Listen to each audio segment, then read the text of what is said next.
Hi guys and welcome back to the Mighty Blues. My name is of course Cameron and welcome back today to another live stream. It is Saturday, the sun is out. I hope you all are doing really well. I hope you all have had a nice weekend thus far. It is the game preview. Everton taking on Brentford tomorrow evening at Goodison Park. An absolute massive game of football for Frank Lampard's Everton side. Of course, a game that could see Everton secure safety in the Premier League, dependent on Leeds' results earlier on in the day. They play Brighton at home, I believe. So if Leeds are to lose or draw that game and Everton are to beat Brentford, then I believe that would see us officially safe and avoiding relegation, which would, of course, be the goal tomorrow. But regardless, really, of Leeds' result, listen, Leeds play a difficult game. Brighton are a good team, absolutely mauled Manchester United last time out, and Leeds, of recent have been extremely poor, and even at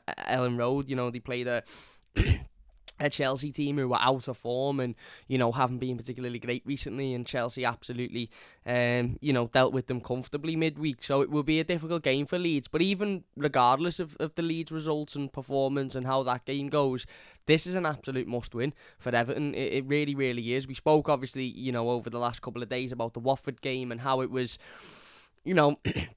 a disappointment and very much felt like a missed opportunity, very much felt like a missed chance to really, take a massive leap towards survival and safety. And it wouldn't have guaranteed us safety, but it would have, near enough guaranteed that we'd have only had to pick up 1 or 2 more points this season and we'd have been mathematically okay. And to only come away from that game with a point, whilst it wasn't the worst thing in the world because it was a point away from home, which is something we know has been a rarity this season, it did feel like a missed opportunity. And it did feel like a disappointment, and it almost piled a little bit more pressure on this game tomorrow as well, because it now means that Everton really can't afford to pick up anything other than a win tomorrow. Now obviously, as I said, dependent on Leeds' result, I think if Leeds lose tomorrow and we manage to pick up a point, then that would see us safe given the goal difference between Leeds and Everton. However, a point for me won't be good enough tomorrow. Brentford are a decent side, currently sitting 13th in the Premier League, 36 games played, 12 wins, 7 draws,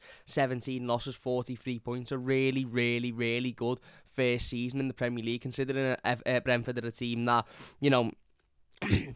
haven't been in the top division of English football for a long time, and they're not a team that you associate with the Premier League. It's not a Watford or a Norwich or a West Brom or a team that typically comes up and down. Considering Brentford are a team that are in the Premier League for the first time in a long time, they've had a really positive season, and I suppose the hope for Thomas Frank and Brentford and all of those Brentford fans will be that they'll be able to survive next season as well, because we've seen a lot of teams suffer from second season syndrome. We saw it with Sheffield United in their first season back in the Premier League. They finished, near enough in the European places, and in the second season they ended up going down. So, for Brentford, it's been a really successful season. They've done some good business in the recent transfer windows. Bringing in Christian Eriksen in January was a risk, but ultimately a risk that has paid off for them. He's come in and brought that quality and that ability that we know that he has, and other teams weren't willing to take that risk because of his health and obviously what happened in the summer. Brentford were, and they're reaping the rewards off that. They've got Ivan Toney, who we know is a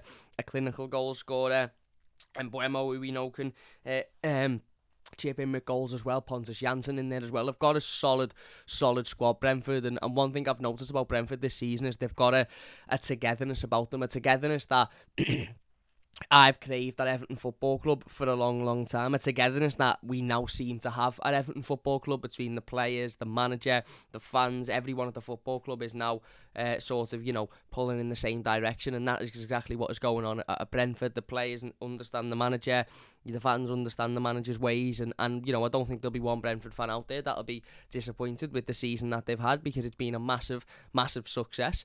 They're safe from relegation. They're not going to go down. They've had probably a better season than they would have expected. They haven't really struggled and battled with relegation at all this season.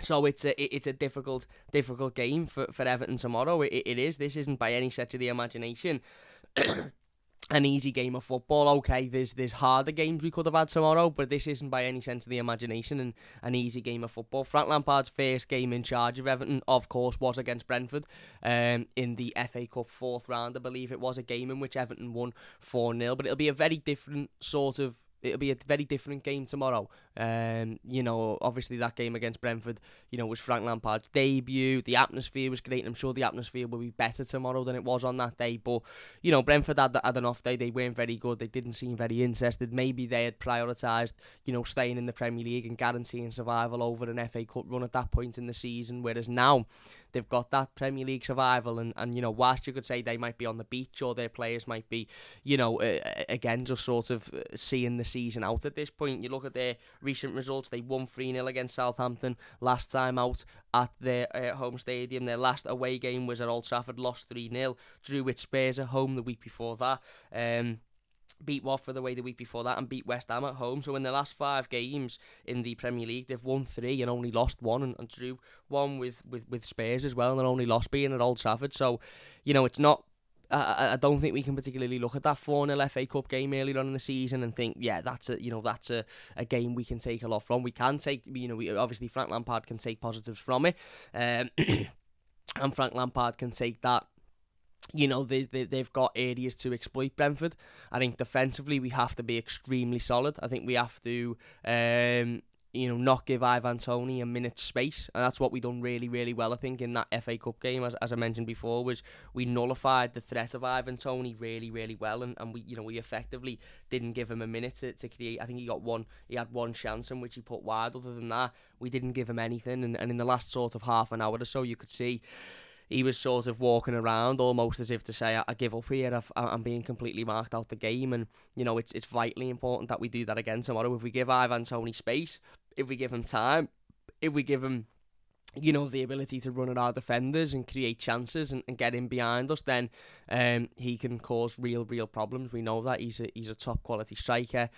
He scored a fair few goals in the Premier League this season, and he he can put himself about. So that's a task for Everton defensively tomorrow. But ultimately, I'm really, really, really looking forward to this game. I really, really am. And it's not because I'm sitting here thinking we're going to win it or we'll win it comfortably. It's not because I'm sitting here thinking, this will be easy.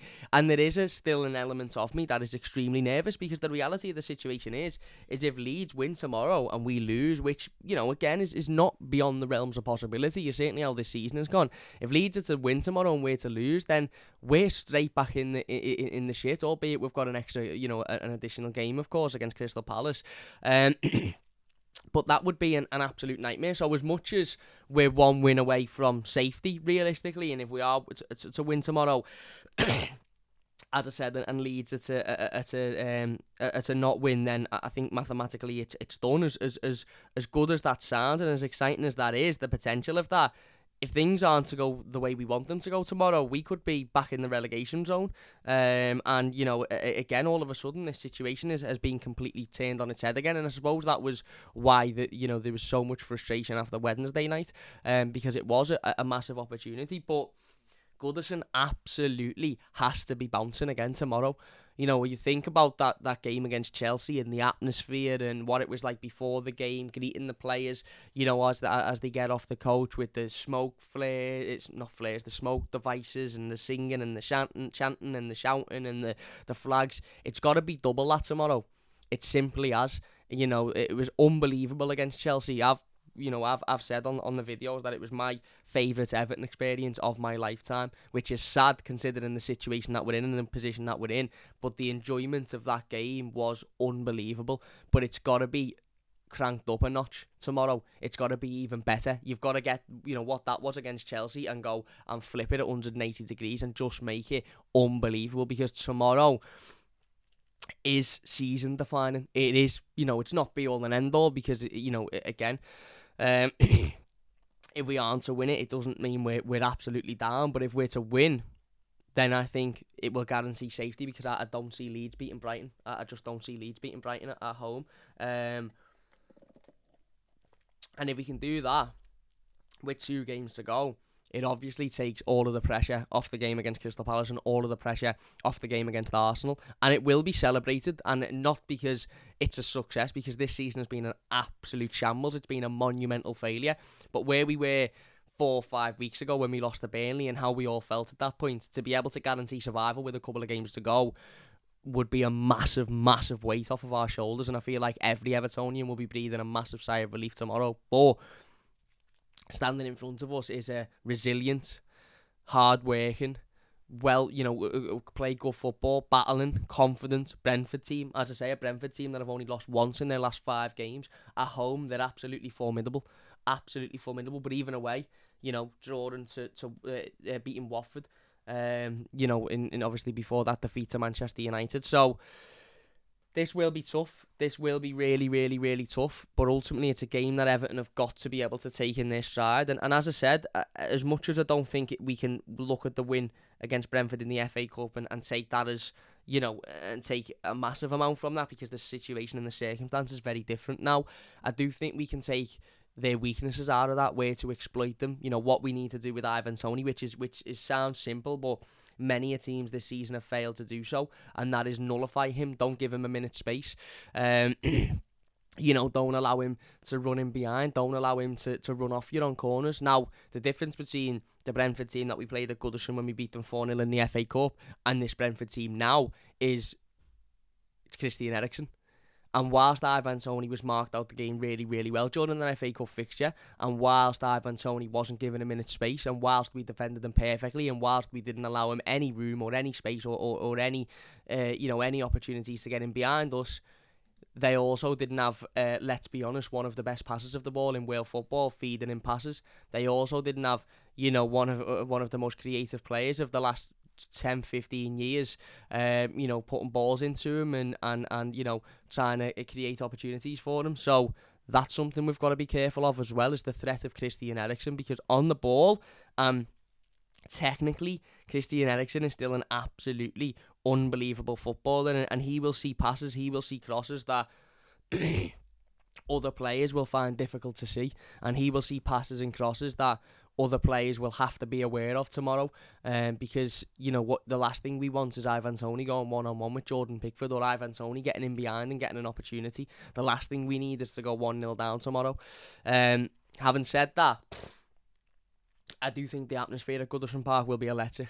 I really, really do. I think the greeting of the coach will be unbelievable again, as it was against Chelsea, as it was at as it was at Finch Farm. The couple of times that we travelled down there to greet the coach. I think it'll be unbelievable, and as I said, that atmosphere has to transfer into the stadium. The atmosphere away at Leicester was unbelievable. The atmosphere away at Watford was unbelievable. The atmosphere against Chelsea at Goodison was unbelievable, and that has all got to transfer into tomorrow as well. And as I said, it's got to be upped, it's got to be doubled, it's got to be trebled, it's got to be even better than that, because this is even more of an important game than those games. Don't get me wrong, Chelsea was a gigantic game, as was Leicester, as was Wednesday, but this is the game that if we win, we could, and we will know before we kick off, that if we're to win, we survive or not. We might be going into this game thinking, we need to win either way, whether or not we guarantee survival or not. We need to win either way, but we'll either be going into this one thinking we need to win because Leeds have just won and we can't afford to not win. And I think Burnley might play before us as well. Or we'll be going into it thinking we need to win because if we win today, that's it. Now it's done. We're safe, and we can go through the last couple of games without real worry. But ultimately, again, it will be tough. It will be really, really, really difficult. You look at Wednesday's game against Watford, and I don't want to keep referring to it. I don't want to keep talking about it or thinking about it because I just want to forget about it. But the reality is, we played a second, maybe even third string Watford team. Bearing in mind, Watford's first team have just been relegated and have had an absolutely dreadful season. We played their third, second string team and we couldn't create anything. And we had Anthony Gordon, Damari Gray, Richarlison on the pitch. We had a full strength team out and we couldn't create anything. Okay, we weren't really bothered defensively, and that's a positive, but going forward and creating opportunities and creating chances, we were woeful on Wednesday against a team that have been relegated and a bunch of players that hadn't even been playing for that team that have just been relegated. So it's not as easy as looking at tomorrow and going, we're only playing Brentford, it'll be easy. It won't. It'll be really, really difficult, and Wednesday proved that every game for Everton this season has been really, really difficult, and Brentford are, a really, really solid team. And as I said, I think Frank will be looking at that previous game, the 4-0, because I think he'd be looking at areas to expose. I think he'd be looking at what we did right in that game, but also what we did wrong as well, because they did have a couple of chances and we were saved on a couple of occasions as well. So, it's massive tomorrow. It's absolutely massive. As I said, a win could finally do it for us. A win could finally be that result that we can all sit here and go, phew, thank fuck, this absolute horrid season has come to a conclusion ultimately, because that's what it would be. It would be a conclusion. But it will be tough. It will be difficult, and that's why us as fans have got to do our part. That's why the players have got to do their part. The manager has got to do his part. Everybody has got to do their part going into tomorrow. And it will be tough, but I am confident that we'll come out of it with a win. I really, really am. I think, okay, as I said, creatively, Wednesday was really, really poor, and we failed to create any real chances against, let's be honest, a really, really poor Watford team.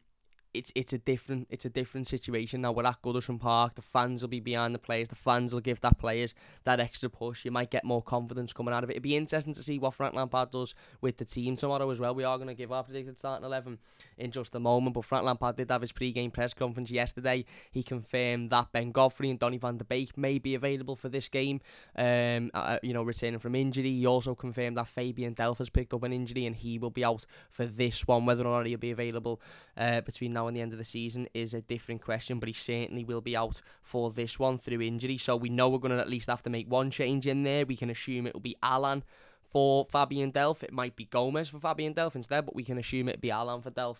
But it'd be interesting if he makes any other changes. Anthony Gordon and Damari Gray were poor on Wednesday. It has to be said, as much as they've played well recently and as good as they've been recently, they were both really, really, really poor on Wednesday. And also, not only were they poor on Wednesday, but they looked absolutely shattered after about 10 minutes. Absolutely shattered after about 10 minutes. So will Frank Lampard maybe give Dele Alli an opportunity? Will El Ghazi maybe in and around it? I don't think he'll change both Gordon and Gray, but it wouldn't surprise me if he changed one of them and left one of them on the bench with the view of maybe bringing them on with half an hour to go if we're needing to create something. Because what we don't want tomorrow is Gordon and Gray to start and after half an hour the pair of them be absolutely shattered and not creating anything. So it'll be interesting to see how Frank Lampard approaches this game with the team selection, with the formation, with the style, with the system as well. Because again, I don't think this is going to be a game where Brentford are going to have all of the ball and they're going to be getting at us, and we're going to be able to use our typical tactic of defend, and then hit teams on the counter attack. The tactic that worked against Manchester United, that worked against Chelsea, it worked against Leicester. I think this will be more of a similar game to Watford, where we've got the ball, we've got the responsibility, we've got it on our heads to go and create chances, to go and break them down. Brentford may well put 11 men behind the ball and go, do you know what, you come at us. And we saw on Wednesday that Everton don't really do well in those situations. Everton don't really do well when teams do that. So it'll be interesting to see if that's a change tomorrow. To be fair, they did that in the FA Cup and we managed to score 4 goals against them and the crowd was buzzing and I think the players were playing with confidence. So we know it's not impossible for us to do that, but I think it's fair to say this Everton team is much more comfortable when we haven't got the ball and when we're the team, sort of hitting on the counter-attack. So yeah, it'll be interesting. It will be an extremely tough game of football. Of course it will. As I said, Brentford are a decent side. Frank Lampard will know that. He knows not to underestimate them. He knows the importance of this game and what this game could mean, dependent on the result at Ellen Road earlier on in the day. But he also understands that Brentford aren't a team that are just going to turn up and be walked all over. Brentford are a team that are going to turn up and, allow us to just win the game for the sake of it. They're going to battle. They're going to work hard. And ultimately, these Everton players have got to give everything tomorrow, because it is like one final push. If we win this one, then I think we'll be fine.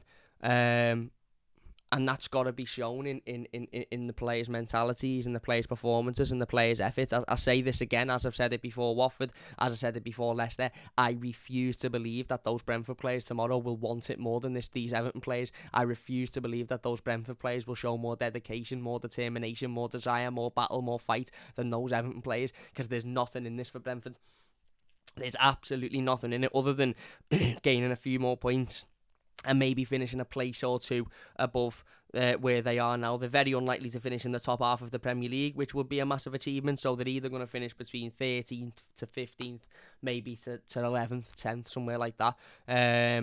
So well, not 10th, 11th. So, you know, there's nothing really in it for Brentford, but there's everything in it for Everton. There's everything in it. There's not just guaranteed survival. Even if there isn't guaranteed survival, there's an opportunity to be 3 points better off than what we start the day on. Still 2 points clear of Leeds, with Leeds only having 1 game to go and us having 2 games to go.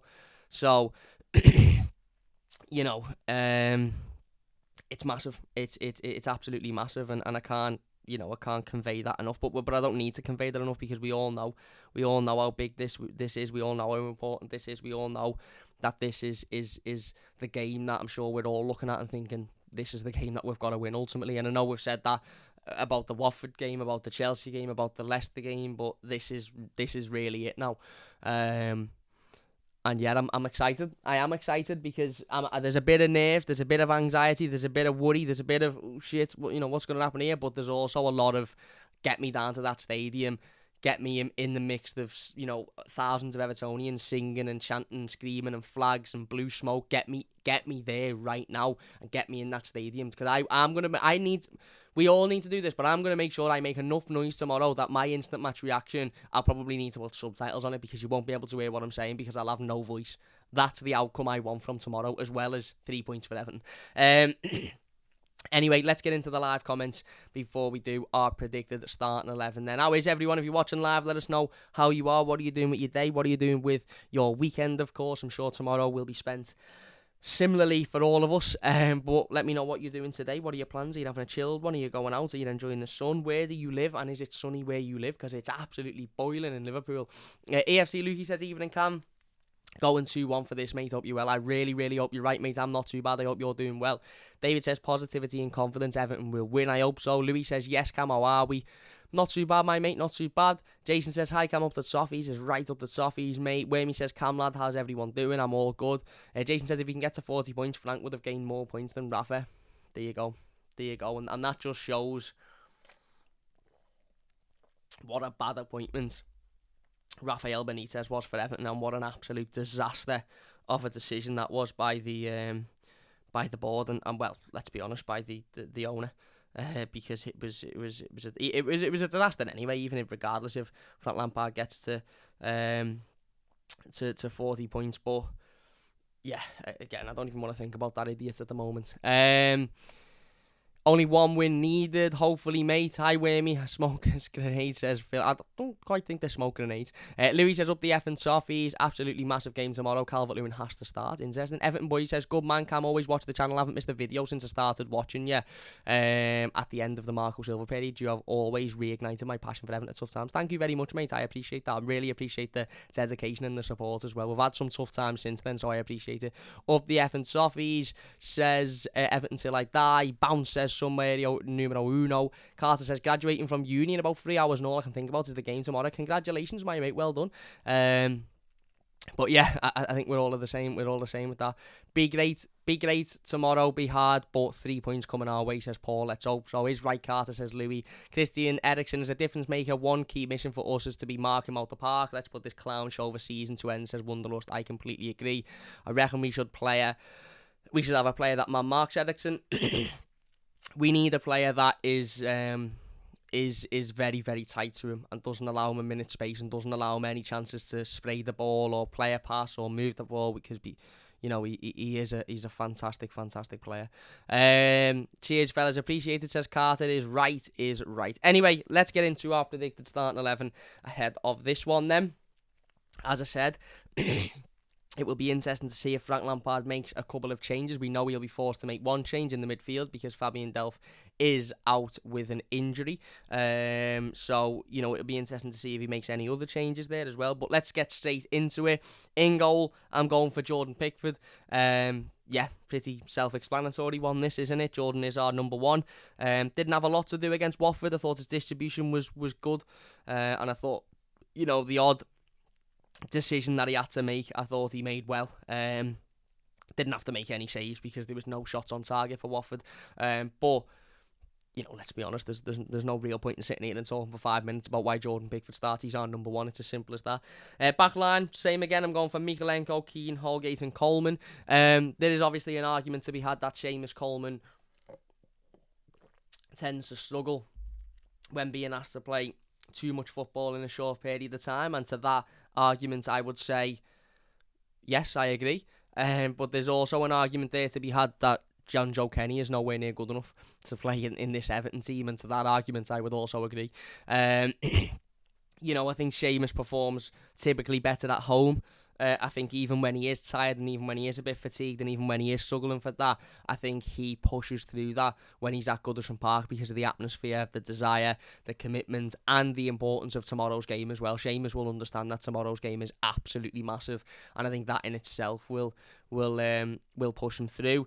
The other three, Kieran Holgate, obviously the manager said in his press conference yesterday that Ben Godfrey may be available for this one. However, if he is, I don't think he'll start. I think he's more likely to be on the bench. Same with Donny van der Beek, really, considering the periods of time those two have been out for. So Kieran Holgate starts again. There was no problem with them on Wednesday. They weren't tested an awful lot because Watford didn't really offer anything in the game whatsoever. However, they still done what they needed to do, and they done what they needed to do. Keenan Holgate at centre half, and then Mikalenko at left back. Again, being absolutely phenomenal recently. Thought he played really, really well on Wednesday. Again, I don't see why he wouldn't be there. He's been fantastic. He's fit. He's available. So yeah, he is in there. Into the midfield, then I'm going with Alan. Abdoulaye Doucouré and Alex Iwobi. Obviously, Alan coming in to replace Fabian Delph. I think this is the most likely replacement for Fabian Delph. We know Fabian Delph won't be playing because of his injury. Alan obviously has come on a couple of times in recent weeks for Delph in the last sort of 20-25 minutes of games. And yeah, I just think it'll be back to the Alan and Abdoulaye Doucouré double pivot in the midfield. Hopefully there's enough there to mark out the likes of Christian Eriksen, and you know the threat that Christian Eriksen brings, and his ability and his quality that he brings as well. Whether or not we'll need a third man in there, maybe, or maybe Alex Iwobi's task will be more helping out as that third man in midfield rather than at right back, which is where we've seen him. Before. And then, the third man in midfield for me is Alex Iwobi. I think he's been brilliant recently. Thought he again was man of the match on Wednesday, although he wasn't brilliant and nobody was particularly brilliant. I thought his work rate, his desire, his energy, his passion, his defensive work as well was fantastic on Wednesday. Defensively, he was getting back. And he was using his body, using his strength, using his pace, and helping out Seamus Coleman on a couple of occasions. So, I think Alex Iwobi at this point is probably first name on the team sheet for most Evertonians, which is mad considering, only a month or so ago he'd have been last player to get a game, which is just shows his improvement, and ultimately just shows how well he's been playing recently, which is obviously massive credit and massive respect to him, because at the end of the day, he's done it himself. Okay, he's had the guidance of Frank Lampard, and I think he's taken a lot from Frank Lampard, but he still had to apply himself in the right manner, and he absolutely has done that in the right way as well. So credit to Alex Iwobi. And then front three, I'm going for Anthony Gordon, Richarlison, and I'm actually going for Dominic Calvert-Lewin. Now, some people will disagree with that. Some people will be unhappy with that. Some people will say, no, it doesn't deserve a chance. Rondon deserves a chance over him. Listen, for me, I think if Dominic Calvert-Lewin's fit and available and willing to apply himself in the right manner, which I think he will be, because I don't think he's the type of player that wouldn't be willing to do that, then he's an asset. And he's an asset that we can ultimately use and utilise to potentially score goals. Now, if we have players putting the ball into the box, now Anthony Gordon will have to improve. I've given Anthony Gordon the nod over Damari Gray. It could have quite easily gone the other way for me, because I thought they were both pretty poor on Wednesday. But I think Anthony Gordon has been slightly better recently than Damari Gray, so I've given him the nod there. But if you can have Anthony Gordon and Richarlison on either wing playing balls into Dominic Calvert-Lewin, and that also will give Damari Gray an opportunity to rest and have some time to recover, and then potentially come on maybe with Dele Alli with half an hour to go if we need them. I think that's a good outcome, and if you can utilise Dominic Calvert-Lewin's height, his pace, his ability to score goals, because he is a goal scorer ultimately, I still think we'll get more out of Dominic Calvert-Lewin this season. I do. I still think Dom is due at least a goal or two, and that goal or two could be the difference between us winning this game tomorrow and not winning it. You know, he didn't play against Watford, he didn't start, and ultimately, you know, we were shocking. We created very little anyway, so even if he would have started, he would have had very little, but we offered nothing going forward, absolutely nothing. So it's not like we're sitting here saying, yeah, but we've got a front three who have been unbelievable recently. Creatively, we've been poor, and chances conversion hasn't been great recently either. So, for me, I think if Dominic Calvert-Lewin's fit and available, I'd put him up there. Gordon one side of him, Richie the other. Richie, I think, plays better on the wing anyway. And then, you know, you've got the Marty Gray and Dele Alli there to bring on if need be. But there you go. They are my predicted starting 11s. Let us know your thoughts on them in the comments section down below. If you're watching live, let me know your thoughts live as well. Pardon me. Got a difficult throat going on at the moment. But yeah, let us know your thoughts on it in the comment section down below if you're watching. Yeah, it'll be a difficult game. It will be a difficult game. We know it will be. Brentford are a solid team, you know, well managed, structure themselves well, work hard, battle. But the reality is, this is massive for Everton. The atmosphere will be booming before the game, during the game, after the game, hopefully. And it's a game we simply need to win. And hopefully we can go out and get that win. I'm nervous. I'm a bit anxious, but I'm excited, and I just can't wait to get down to Goodison. I really can't wait to get down to Goodison tomorrow. Anyway, we're going to leave it there. If you have enjoyed this one, please do leave a like. Massive thanks to everybody for watching in the live comments. I really do appreciate it. If you're watching as a YouTube video, leave your thoughts down below, and we'll get involved with as many of them as possible. If you have enjoyed it, please do leave a like. Don't forget to subscribe to the channel if you're new as well. That would mean a massive amount to me tomorrow. And yeah, we'll be back with the instant match reaction and the player ratings directly after the game tomorrow. So look out for those. But until then, I hope you all have a wonderful evening. I hope we'll have a wonderful weekend. And let's hope we can finish this off tomorrow. Let's hope we can put this absolute shit show of a season to an end tomorrow. It will depend on Leeds' results. But regardless of Leeds' results, we've got to go out and get the 3 points. So let's hope so. Fingers crossed. Big thank you for watching. Leave a like if you enjoyed. Subscribe if you're new. Up the toffees. Get in. And we'll see you after.